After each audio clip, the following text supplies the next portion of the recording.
আগামী জুনের মধ্যে অর্থনীতির স্বাভাবিক গতি প্রত্যাশা রেখে পরিকল্পনা সাজাচ্ছে সরকার। লক্ষ্যমাত্রার যে কিছুটা কমতে পারে প্রবৃদ্ধি, রাজস্ব বাড়ানোর তাগিদ।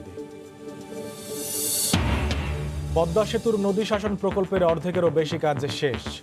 শুকনো মৌসুমের সুবিধা নিয়ে পাড় রক্ষায় দিনরাত চলছে ব্লক ও বালুর বস্তা ভরাট। মাত্র এক দশকে ভাষাঞ্চর হয়ে উঠেছে দেশের সবচেয়ে বড় মহিষের চারণভূমি। প্রাণীজ আমিষের চাহিদা মেটাতে বড় ধরনের ভূমিকা রাখতে যাচ্ছে। এবং ভ্যাটের নামে নেয়া টাকার অর্ধেক জমা পড়ে সরকারি কোষাগারে। ঘুষ ছাড়া মেলে না বরাদ্দের চেক। অনিয়মের আখড়া গাইবান্ধার পলাশবাড়ী উপজেলা শিক্ষা অফিস।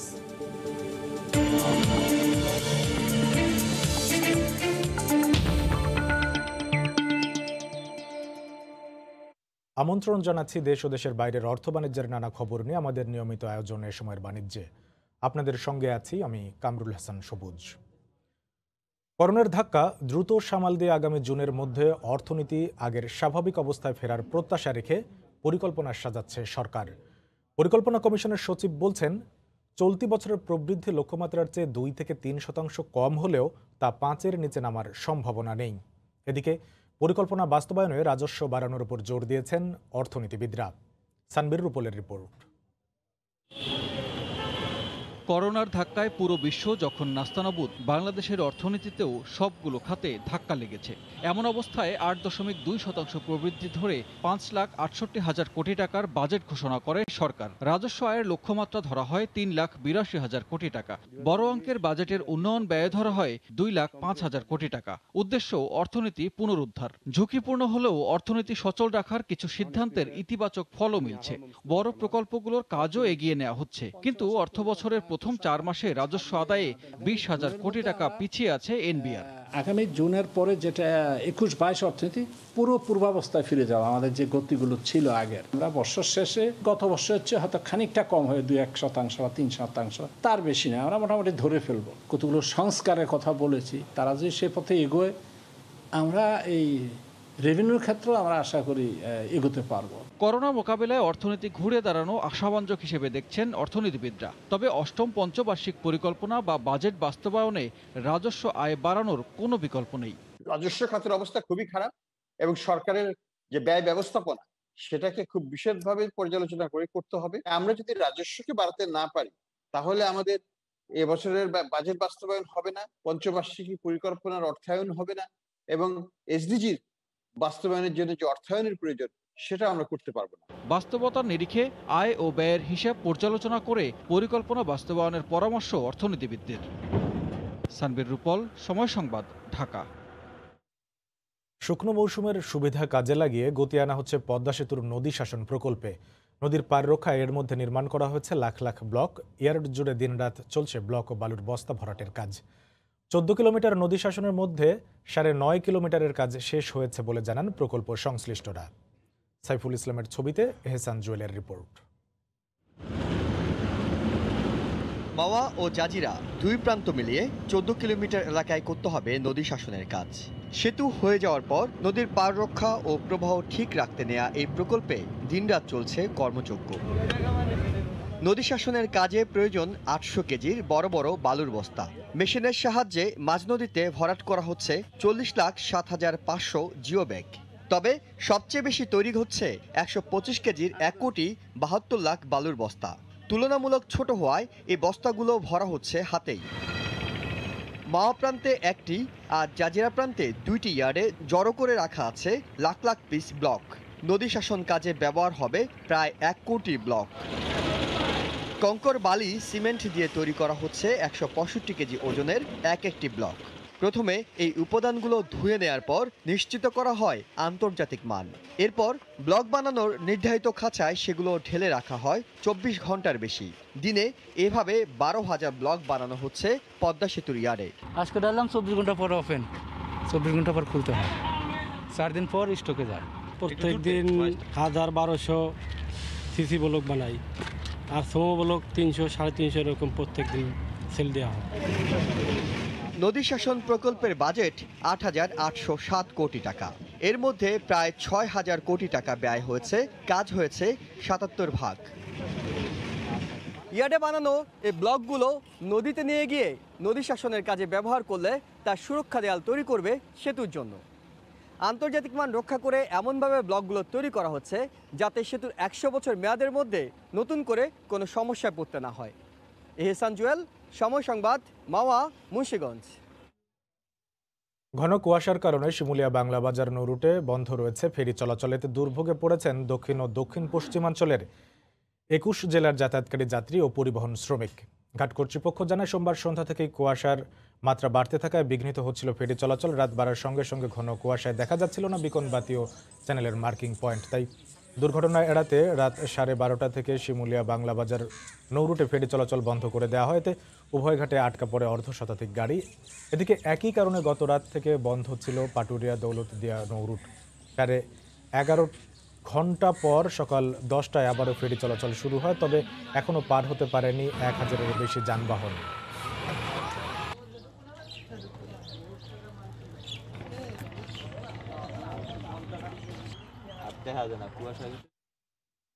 এই মুহূর্তে শিমুলিয়া বাংলা বাজার ঘাট এলাকায় আছেন রিপোর্টার নাসিরউদ্দিন উজ্জ্বল।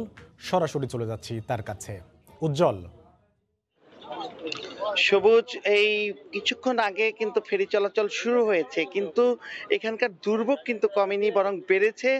এই যে দীর্ঘ সময় প্রায় 10 ঘন্টা ধরে ফেরি চলাচল বন্ধ থাকবার কারণে শত শত যানবাহন ঘাটের দীর্ঘ লাইনে দাঁড়িয়ে আছে। আর এর মধ্যে সমস্যা হচ্ছে যে অনেক পণ্যবাহী ট্রাক এবং উৎপাদিত কৃষি পণ্য নিয়ে যে রাজধানীতে যাবে এরকম অনেক যানবাহন রয়ে গেছে সেই বাংলাবাজার ঘাটে। এবং এই মুন্সিগঞ্জের শিমুলিয়া প্রান্তে অনেক পণ্যবাহী ট্রাক আছে যেগুলো যাবে দক্ষিণাঞ্চলে, এবং এই দক্ষিণাঞ্চলের 21 জেলার প্রবেশদ্বার হিসাবে পরিচিত এই শিমুলিয়া ঘাটে অনেক ট্রাক ড্রাইভার আমাদেরকে বলেছেন যে গেল 3 দিন ধরে টানা এই রাতে দীর্ঘ সময় ফেরি বন্ধ থাকবার কারণে তাদের ট্রাকগুলো কিন্তু পার হতে পারছে না। কারণ যখনই ফেরি চালু হচ্ছে সেখানে কিন্তু বাস বা প্রাইভেট কার অন্যান্য যানবাহনগুলোকে বেশি প্রাধান্য দেওয়া হয়, একটু দুটো করে পণ্যবাহী ট্রাক নেওয়া হয়। এতে কিন্তু অনেক ট্রাক জমে যাচ্ছে। এতে তাদের যে পণ্যের যথাসময়ে না পৌঁছানোর কারণে নানা রকম মানগত ক্ষতি ছাড়াও ব্যয় বেড়ে যাচ্ছে। আর এখানকার যে এই যারা এখান থেকে বিকল্প পথে যেতে চাচ্ছেন, এই ঘাট থেকে প্রায় 150 কিলোমিটার প্রায় পাড়ি দিয়ে সেই দৌলতদিয়া পাটুরিয়া ঘাটে যেতেও তাদের খরচ বেড়ে যাচ্ছে। আর এখানকার যে দক্ষিণাঞ্চলের গুরুত্বপূর্ণ যে এই রুটে যে সড়ক যোগাযোগটা অনেক ভালো হয়ে গেছে, এক্সপ্রেস রুটটির কারণে খুব দ্রুত সময়ের মধ্যে এই ঘাটে আসতে পারে। সেখানে কিন্তু এই ঘাটে যানবাহনের চাপ বেড়েছে, কিন্তু এই যে ঘন কুয়াশায় ফেরি বন্ধ থাকছে, এই বন্ধ থাকবার কারণে কিন্তু তাদের এই সমস্যাগুলো বাড়ছে। এর আগে যে নাব্য সংকটের কারণে দীর্ঘ সময় এখানে যান পারাপার বিঘ্নিত হচ্ছিল, সেটি স্বাভাবিক পর্যায়ে আসার পরে আবার এই ঘন কুয়াশার কারণে কিন্তু এটি আবার সমস্যার সংকট তৈরি হয়েছে, এবং এটি আরো সেই শীতকালীন চলবে। কিন্তু এটি মোকাবেলা করবার জন্য যে বিআইডব্লিউটিসি যে প্রস্তুতি, যে ফগ লাইট বা অন্য কোনো ব্যবস্থা, সেগুলো কিন্তু এখনো পর্যন্ত হয়নি। এই ছিল এখানকার সর্বশেষ। সবুজ। শিমুলিয়া বাংলা বাজার নৌরুটে ফেরি চলাচলের খবর জানাচ্ছিলেন রিপোর্টার নাসিরউদ্দিন উজ্জ্বল। ভ্যাটের নামে শতকরা 10 থেকে 15 টাকা নেওয়া হলেও সরকারি কোষাগারে জমা পড়ে 7.5 টাকা। ঘুষ ছাড়া বরাদ্দের চেক মেলে না, ভ্রমণ ভাতার খবর জানেন না শিক্ষকরা। এটি গাইবান্ধার পলাশবাড়ী উপজেলা শিক্ষা অফিসের চিত্র। মানুষ গড়ার কারিগর শিক্ষকরাই যেখানে জিম্মি। গাইবান্ধা থেকে হেদায়েতুল ইসলাম বাবুর রিপোর্ট, ক্যামেরায় ছিলেন আতাউল হক সাগর। ক্ষুদ্র মেরামত, সংস্কার, স্লিপ ও রুটিন মেইনটেনেন্স সহ বিভিন্ন খাতে 2019-20 অর্থ বছরে গাইবান্ধার পলাশবাড়ী উপজেলার বেশ কিছু প্রাথমিক বিদ্যালয়ে বরাদ্দ দেয়া হয়। শিক্ষকদের অভিযোগ, বরাদ্দের সম্পূর্ণ অর্থ জমা রাখা হয় উপজেলা শিক্ষা অফিসারের একক স্বাক্ষরে পরিচালিত হিসাব নম্বরে। শিক্ষকদের ভ্রমণ ভাতার নামে পুকুর চুরির অভিযোগ উঠেছে শিক্ষা অফিসারের কর্মকর্তা কর্মচারীদের বিরুদ্ধে। 10% হিসেবে আমার ভ্যাট কর্তন করা হয়েছে 15,000 টাকা, অথচ তিনি ভ্যাট জমা দিয়েছেন 7.5% হিসাবে। 2 লক্ষ টাকার ক্ষেত্রেও 5,000 টাকা নগদ নিয়ে পরবর্তী যে 80,000 টাকা চেক, সেটা দেয়া হয়েছে। টিএডিএ 1680 এবং 2100 টাকা আমরা শিক্ষা অফিসে অনেকেই গিয়েছি, আমাদেরকে এই টাকাটা এখনো দেওয়া হয়নি। সরকারি বরাদ্দ থেকে ভ্যাট বাবদ শতকরা 10 ও 15 টাকা কেটে নিয়ে শতকরা 7.5 টাকা সরকারি কোষাগারে জমা দেওয়ার পর বেঁচে যাওয়া 13,71,750 টাকা এবং 5টি শিক্ষা প্রতিষ্ঠানে ডাবল বরাদ্দ দিয়ে 9.5 লাখ টাকা গায়েব করা হয়। এছাড়া শিক্ষকদের ভ্রমণ বিলের নামে শিক্ষা অফিসের অফিস সহকারী আসাদুল ও অফিস প্রধান আব্বাস আলী 2 কিস্তিতে 3,93,540 টাকা উত্তোলন করলেও কয়েকজন শিক্ষককে মাত্র 500 টাকা করে দেয়া হয়। ফাঁকা বিল ভাউচারে সই নিয়ে আমাকে 500 টাকা দেওয়া হয়েছে এবং বলেছে যে এটাই আপনাদের বিল। এসব অভিযোগের ব্যাপারে উপজেলা শিক্ষা কর্মকর্তা আব্দুস সালাম অভিযোগ স্বীকার করে ঝটপট সটকে পড়েন। আপনার স্বাক্ষরে কাটা হয়েছে? হ্যাঁ, আমি কাটছি অফিস থেকে, আমি অফিস থেকে আসলাম। এদিকে অভিযোগ খতিয়ে দেখার আশ্বাস দেন জেলা প্রাথমিক শিক্ষা কর্মকর্তা। এই মুহূর্তে এটা তো দেখা সম্ভব নাই ভাবে, মূল কপি দেখে যেটা আইনানুগ ব্যবস্থা নেওয়া দরকার সেটা আমি নেব। অভিযুক্ত শিক্ষা কর্মকর্তা আব্দুস সালামের বিরুদ্ধে শিক্ষকদের সাথে অসদাচরণ সহ নানা অনিয়মের অভিযোগও আছে। হেদায়েতুল ইসলাম বাবু, সময় সংবাদ, গাইবান্ধা। দেশের মাংস এবং দুধের চাহিদা মেটানোর ক্ষেত্রে বড় ধরনের ভূমিকা রাখতে যাচ্ছে বহুল আলোচিত নোয়াখালীর ভাসানচর। মাত্র 1 দশকে ভাসানচর হয়ে উঠেছে দেশের সবচেয়ে বড় মহিষের চারণভূমি। এখানে মহিষের সংখ্যা 12,000-এর বেশি। শাখাউত ত্রিপুর ক্যামেরায় ভাসানচরের মহিষ বাথান থেকে নিয়ে বিস্তারিত জানাচ্ছেন কমল দে। রোহিঙ্গাদের স্থানান্তর নিয়ে গত 2 বছর ধরে আলোচনা শীর্ষে রয়েছে নোয়াখালীর ভাসানচর। এক প্রকার লোকচক্ষুর অন্তরালে থাকা এ চর হয়ে উঠেছে মহিষের বিচরণ ক্ষেত্র। চরের বিস্তীর্ণ এলাকায় চড়ে বেড়াচ্ছে মহিষের দল। এক একটি দলে রয়েছে 500 থেকে 700 মহিষ। মহিষ আছে 8-10 হাজার। আমরা এখানে পালিত করি যে আমরা 8-10 বছর পর্যন্ত আছি। বাংলাদেশের দক্ষিণ অঞ্চলের এটা হলো বড় খামার। সুবর্ণ চরে থাকা কিছু মহিষ 1 দশক আগে আবাস গড়ে এই ভাসানচরে। তারপর থেকে বাড়তে থাকে মহিষের সংখ্যা। শতাধিক বাতান মালিকের মহিষ রয়েছে 12,000-এর বেশি। এই চরের মহিষ বিক্রি হয় প্রতিটি 1 লাখ টাকা দরে। প্রতি বছর আমরা 2-3 হাজার মহিষ বিক্রি করি। বাচ্চা দিতে আছে, বড় হলে আমরা বেচতে আছি বা পরিবর্তন হয়েছে, আমাদের লাভ হইতেছে। 2 বছর আগে ভাসানচরের নৌবাহিনীর কার্যক্রম শুরু হওয়ার পর থেকে গুরুত্ব দেওয়া হয় মহিষের বিচরণ ভূমির উপরেও। রোহিঙ্গাদের জন্য গড়ে তোলা আবাসনের পাশে রাখা হয়েছে দুর্যোগপূর্ণ আবহাওয়ায় মহিষের থাকার জায়গা। এখানে যখন বর্ষা হবে তখন বাঁধের ভিতরে চলে আসবে। আমাদের প্রত্যেকটা শেল্টারের নিচে প্রায় 200 করে মহিষ রাখার ব্যবস্থা আছে। আমরা যে 14 ফিট নিচে যে শেল্টার বললাম, 14 ফিট উপরে থাকবে আমাদের রোহিঙ্গা জনগোষ্ঠী এবং নিচে মহিষ, গরু, ছাগল সব থাকে। এদিকে ভাসানচরে মহিষ মালিকদের নিরাপত্তার পাশাপাশি আশপাশের জেলাগুলোতে দুধ এবং মাংস সরবরাহে কাজ করছে উপকূলরক্ষী কোস্টগার্ড। প্রায় 12,000 মহিষ এখানে রয়েছে, সাথে গরু রয়েছে। তো এইসব মহিষ এবং গরু থেকে প্রাপ্ত যে দুধ এবং যে মাংস, তাই এখান থেকে আপনার স্পিডবোট এবং ট্রলার মারফত আমরা জনতাঘাট, সন্দ্বীপ, হাতিয়া, নোয়াখালী এবং কিছু কিছু ক্ষেত্রে চট্টগ্রামে পৌঁছানো হচ্ছে। মহিষের বাতান হিসেবে পরিচিতি পেল এই ভাসানচরে বিচরণ রয়েছে কয়েক হাজার গরু এবং ছাগলেরও। মূলত চরের উর্বর ভূমি হওয়ায় এখানে পাওয়া যায় উন্নত ঘাস। নোয়াখালীর ভাসানচর থেকে কমল দে, সময় সংবাদ। পুকুরের মাছের সাথে শীতকালে নদী নালার পানি কমায় মাছের সরবরাহ বেড়েছে বাজারে। পর্যাপ্ত সরবরাহ কমেছে দাম। কম দামে মাছ পাওয়ায় রাজশাহীর নওদাপাড়া বাজারে ভিড় করছেন সব ধরনের ক্রেতা বিক্রেতা। তবে মাছ বাজারের নানাবিধ সমস্যা নিয়ে বিপাকে রয়েছেন বাজার কমিটির লোকেরা। আব্দুস সালামের ক্যামেরায় রাকিবুল হাসানের রিপোর্ট। নগরীর তাজা মাছের জনপ্রিয় বাজার নওদাপাড়া। ভোর হলেই এখানে টানোর গোদাগাড়ি পবা দুর্গাপুর উপজেলা থেকে আসে মাছ। ব্যবসায়ীরা বলছেন ডিসেম্বরে লিজভিত্তিক পুকুরের হালনাগাদে পুকুর থেকে মাছ তুলে নিচ্ছেন মালিকরা। পাশাপাশি নদী নালার পানি শুকিয়ে খাল বিলে ধরা পড়ছে মাছ। তাজা মাছ নিয়ে আসে যে বুটবুটি পিকাবে করে হচ্ছে আপনার তিরপাল দিয়ে পানি করে নিয়ে আসে। পুকুর এখন মাছ শেষ করে আবার নতুন ভাবে সেট দেয়, এজন্য মাছের এখন একটু আমদানি বেশি হয়। অন্যদিকে সরবরাহ অনুযায়ী ক্রেতা স্বল্পতায় গেল 1 সপ্তাহ থেকে দাম কমছে মাছের। সব রকমের মাছ পাওয়ায় খুচরা বাজারেও পুকুরের মাছের কদর কমছে বলে জানান বিক্রেতারা। বিলের মাছটাই বেশি উঠছে, এই জন্য আমাদের বাংলা মাছের চাহিদাটা একটু কম, এই কারণে একটু রেটটা কমে গেছে। মাছের দাম কম, বিলখালের মাছ এসে ধরেন এখন মাছের দাম কমে গেছে। আর রাস্তা সম্প্রসারণে বাজার ভেঙে ফেলায় দুশ্চিন্তা বাজার কমিটির লোকেদের। এতে কর্পোরেশনের কাছে এ বাজারের নতুন স্থান নির্ধারণ ও উন্নত অবকাঠামোর দাবি তাদের। আগামীতে যে রোড করতেছে, রোডের এই জায়গাটা ভেঙে দেওয়ার কথা আছে, সেক্ষেত্রে আমাদের এই স্থানটা কোথায় যাবে? সেক্ষেত্রে আমাদেরকে একটু সুযোগ সুবিধাটা যদি ভালো মতন দেয়, একটা ভালো মতন স্থান দেয় এক জায়গাতে বসার, তাহলে আমাদের জন্য খুবই ভালো হয়। বাজার কমিটির দেওয়া তথ্য মতে 4 উপজেলার শতাধিক পুকুরের মাছ বিক্রি হয় এই বাজারে। গেল এক সপ্তাহ থেকে প্রতিদিন নওদাপাড়া বাজারে বিক্রি হচ্ছে 30 থেকে 35 লাখ টাকার মাছ। রাকিবুল হাসান, সময় সংবাদ, রাজশাহী। বঙ্গবন্ধুর ভাস্কর্য ভাঙার প্রতিবাদে বঙ্গবন্ধু অ্যাভিনিউর আওয়ামী লীগ কার্যালয়ের সামনে মানববন্ধন শেষে বিক্ষোভ সমাবেশ করছে সড়ক পরিবহন শ্রমিক লীগের নেতাকর্মীরা। এই মুহূর্তে সেখানে আছেন রিপোর্টার ফারুক ভুইয়া রবিন। সরাসরি চলে যাচ্ছি তার কাছে। রবিন, সবুজ, যদি বলতে যাই বঙ্গবন্ধু শেখ মুজিবুর রহমানের ভাস্কর্য ভাঙার প্রতিবাদে আজকে কিন্তু চতুর্থ দিনের মতো বিক্ষোভ প্রতিবাদে সরগরম রয়েছে রাজধানীর 23 বঙ্গবন্ধু এভিনিউ। এখন এই মুহূর্তে আমরা যেটি দেখছি যে বাংলাদেশ আওয়ামী লীগের কেন্দ্রীয় কার্যালয়ের সামনে বাংলাদেশ সড়ক পরিবহন শ্রমিক লীগের আয়োজনে একটি প্রতিবাদ সমাবেশ চলছে এবং এই প্রতিবাদ সমাবেশের পর আরেকটি বিক্ষোভ মিছিল বের করার কথা রয়েছে। এবং অল্প কিছুক্ষণ আগে আমরা যেটি দেখেছি যে তাঁতি লীগের একটি বিক্ষোভ মিছিল কিন্তু এই এলাকাতে হয়েছে। অর্থাৎ বিভিন্ন সংগঠন কিন্তু তারা তাদের নিজেদের মতন প্রতিবাদ জানাচ্ছে, বিক্ষোভ জানাচ্ছে এবং যারা এই ঘটনার নেপথ্যে রয়েছে তাদের যেন বিচারের আওতায় আনা হয় এবং যারা ঘটনা ঘটিয়েছে তাদেরকেও যেন বিচার করা হয় তার দাবি কিন্তু জানানো হচ্ছে এইসব কর্মসূচির মাধ্যমে।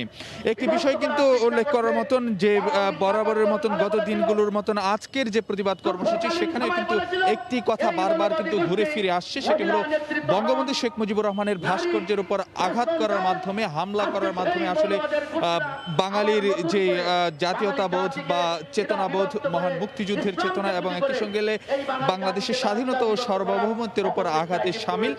এবং এই ঘটনার পেছনে যে কেবলমাত্র দৃশ্যমান যে কয়েকজনকে দেখা যাচ্ছে, যাদেরকে গ্রেফতার করা হচ্ছে, কেবল তারাই এই ঘটনার মূল দোষী নয়, বরং তাদের পেছনে অনেক ইন্ধনদাতা রয়েছে। সেই কথাগুলো কিন্তু জোরালোভাবে বলা হচ্ছে এইসব প্রতিবাদ কর্মসূচিতে এবং যারা ইন্ধনের সঙ্গে যুক্ত রয়েছে তাদের যেন গ্রেফতার করা হয় এবং তাদেরকে যেন বিচারের আওতায় আনা হয় সে দাবি কিন্তু জানানো হয়েছে। এবং একটি বিষয় কিন্তু উল্লেখ করার মতো যে আজকে এর পরেও কিন্তু বিভিন্ন অঙ্গ সহযোগী সংগঠন সহ বিভিন্ন সংগঠনের প্রতিবাদ কর্মসূচি হওয়ার কথা রয়েছে বঙ্গবন্ধু এভিনিউ এলাকায়। তো এই ছিল আমার কাছে সবশেষ খবরাখবর। সবুজ। বঙ্গবন্ধুর ভাস্কর্য ভাঙার প্রতিবাদে বিক্ষোভ সমাবেশের খবর জানাচ্ছিলেন রিপোর্টার ফারুক ভুইয়া রবিন। কোভিড-19-এর দ্বিতীয় ঢেউয়ের কারণে আন্তর্জাতিক ফ্লাইট পরিচালনায় চ্যালেঞ্জ থাকলে অভ্যন্তরীণ রুটে গতি এসেছে। প্রায় 90% যাত্রী বর্তমানে আকাশপথে ভ্রমণ করছে বলে জানিয়েছেন civil aviation chairman air vice marshal Mofidur Rahman. আন্তর্জাতিক সিভিল এভিয়েশন দিবস উপলক্ষে আয়োজিত ভার্চুয়াল আলোচনা সভায় একথা বলেন তিনি। প্যান্ডেমিক পিরিয়ডে আমরা অনেক কিছুতেই আমাদেরকে নতুনভাবে করতে হয়েছে। প্যাসেঞ্জার এয়ারক্রাফট এগুলোকে আমরা কার্গো পরিবহনের অনুমতি দিয়েছি, কারণ এই সিচুয়েশন ডিমান্ডেড দ্যাট। আইকাও বিভিন্ন কঠোর নির্দেশনা ছিল, কিন্তু ওগুলাকে আমরা করে আমরা আমাদের নিজেদের মতো কাস্টমাইজ করে আমরা বিমানবন্দরে পরিষ্কার পরিচ্ছন্ন থেকে আরম্ভ করে হাইজিনটা মেনটেন করার ব্যাপারে, প্যাসেঞ্জার হ্যান্ডলিং এর ব্যাপারে, এগুলো আমাদের আইডিয়ার উপরে আমরা এগুলোকে এখানে ইমপ্লিমেন্ট করেছি। ফুলবাড়িয়া সুপারমার্কেট 2-এ প্রায় 9 শতাধিক অবৈধ দোকান উচ্ছেদ কার্যক্রম চালাচ্ছে ঢাকা দক্ষিণ সিটি কর্পোরেশন। এই মুহূর্তে সেখানে আছেন রিপোর্টার শাতিলা শারমিন। সরাসরি চলে যাচ্ছি তার কাছে। শাতিলা। সবুজ, ফুলবাড়িয়া সুপারমার্কেটের যে বর্ধিত অংশ রয়েছে সেই বর্ধিত অংশের আসলে উচ্ছেদ অভিযানে এসেছে ঢাকা দক্ষিণ সিটি কর্পোরেশনের ম্যাজিস্ট্রেট সহ আইন শৃঙ্খলা রক্ষাকারী বাহিনী। সেখানে আসলে একটু যে ঝামেলাটি হচ্ছে সেটি হচ্ছে যে এখানে যারা দোকান মালিক বা কর্মকর্তা কর্মচারী রয়েছেন এখানকার, তারা হচ্ছে এক ধরনের প্রতিবাদের চেষ্টা করছেন। তারা জানাচ্ছেন যে তারা যেহেতু অনেক দিন ধরে এখান থেকে দোকান করে খাচ্ছেন, তারা আর্থিকভাবে ক্ষতিগ্রস্ত হবেন, তারা পথে বসে যাবেন, এ ধরনের নানা কথা আসলে তারা বলছেন। কিন্তু মূলত যে বিষয়টি সেটি হচ্ছে যে ঢাকা সিটি কর্পোরেশনের আওতায় যে মার্কেটগুলো রয়েছে সেই মার্কেটগুলো যেগুলো অবৈধভাবে গড়ে উঠেছে তা উদ্ধার এবং হচ্ছে যে মার্কেটগুলোর এক ধরনের নির্দিষ্ট এলাকা তৈরি করার জন্য আসলে বারবার হুঁশিয়ারি দিয়েছেন নতুন যে মেয়র শেখ ফজলিনুর তাপস। ফজলিনুর তাপসের যে ঘোষণা রয়েছে এবং দীর্ঘদিন ধরে যে পরিকল্পনাগুলো রয়েছে সেই পরিকল্পনাগুলোর অংশ হিসেবে আজকের এই উচ্ছেদ অভিযান। শুধু এখানেই না, এই উচ্ছেদ অভিযান আসলে রাজধানীর বিভিন্ন জায়গায় চলবে বলেই আমরা জানতে পেরেছি। প্রথমে যখন এখানে উচ্ছেদ অভিযান শুরু হয় তখন ম্যাজিস্ট্রেট যখন চলে আসে তখন আসলে ভাঙার আগেই এখানে যারা দোকান মালিক বা কর্মচারী রয়েছে তারা কিন্তু প্রতিবাদ শুরু করে। দেখতে পাচ্ছেন যে এখানে হাজার হাজার কর্মচারী বা যারা এখানে এই ব্যবসার সঙ্গে সংশ্লিষ্ট সেই ব্যবসার এরা কিন্তু প্রতিবাদ জানাচ্ছে এবং হচ্ছে বারবার তারা যেটি বলতে চাচ্ছে সেটি হচ্ছে যে দোকান যদি উঠিয়ে দেওয়া হয় বা মার্কেট যদি ভেঙে ফেলা হয় তাহলে কিন্তু তাদের আর্থিক যে ক্ষতি সেই আর্থিক ক্ষতির বিষয়টি তারা বুঝাতে চাচ্ছেন। কিন্তু আমরা ম্যাজিস্ট্রেটের সাথে কথা বলেছি, তিনি জানিয়েছেন যে এই ধরনের ঘটনা দোকান ভাঙতে আসলেই যে প্রতিবাদের ঘটনা সেটি কিন্তু নতুন নয়, এটি হয়েই থাকে এবং তিনি বলেছেন যে সবকিছু বিবেচনা করে যেটা আইনগতভাবে সম্ভব, যেটি আসলে সঠিক সেই কাজটি করা হবে। এবং এখানে এখন আমরা দেখতে পাচ্ছি যে সবাই আসলে প্রতিবাদ জানাচ্ছেন এবং কিছুটা হলেও এক ধরনের থমথমে পরিবেশ কিন্তু এখানে রয়েছে।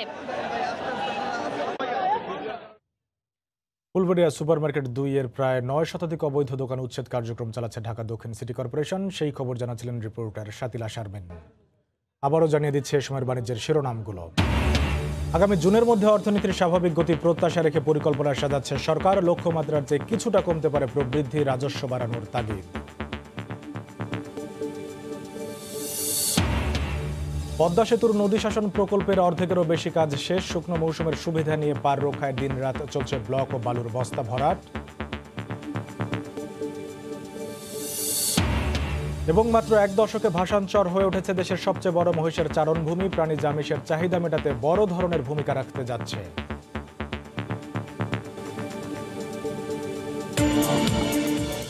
এই ছিল এ সময়ের বাণিজ্যের সঙ্গে থাকুন সময়ের।